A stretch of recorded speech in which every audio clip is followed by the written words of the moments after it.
I think it's safe to say our world and how we do things has certainly changed over the last couple of months or so as a result of COVID-19. We can think of many things which have changed for us, and we have experienced adjustment, probably frustration at times, and also some unexpected joys as well. And we may know situations of pain and sadness and heartache. And in these circumstances, it's natural to ask the question, why? Why is there suffering and loss? Where is God? I often see posts on social media, such as, God is in control, or God has a plan. Looking around, we can sometimes be forgiven for asking, what is that plan? I do not believe it's God's intention for us to suffer. I personally do not believe that COVID-19 is an act of God. My opinion is that if we mistreat God's world we live in, there are unfortunately consequences globally and sometimes locally as well. But also, we do not always know why. Bad things can happen to good people through no fault of their own.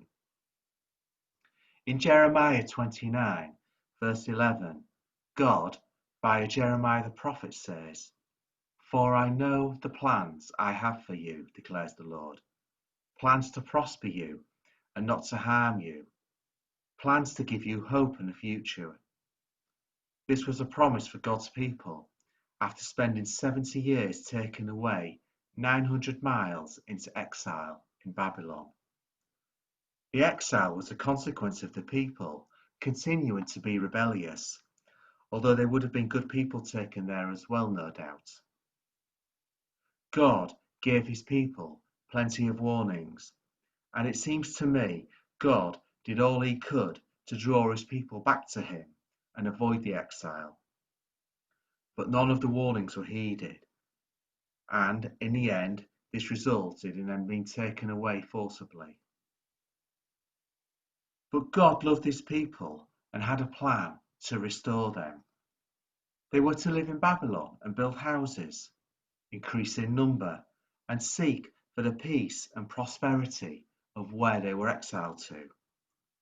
No doubt God was looking for them to come back to him as well. Then, after 70 years, they would return home to Jerusalem, which is what happened.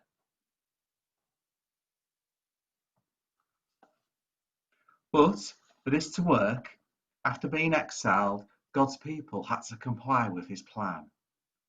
They had to adapt to a new way of life. They had to learn to draw close to him again. They had to trust him.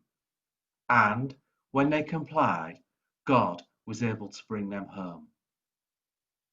I believe that God does have a plan for us, individually, as a nation, and as a planet. But we have to let him enact that plan. We live in a time where we do not have the written prophecy of Jeremiah. Instead, we have the words that Jesus himself left us, and we do not have to wait 70 years in exile.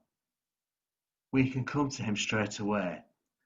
The teachings of Jesus give us what we need, and they have God's love for us and the world running right through them. To wait upon and receive the Holy Spirit, to act as salt and light in our world, to display the love and humility of the Beatitudes, to love God with all our heart, and then to love our neighbour as ourselves. Caring for our neighbour includes caring for our world. As I said, I don't believe God would ever want COVID-19 and the suffering it has caused. But he can use it to shape us, just as the exile shaped God's people in Babylon. And in his strength, we can use this time to effect change in ourselves, in our world, in our environment, and in our own community and family we live in. God indeed has a plan, but we need to work with him and follow him. A plan for a hope and a future.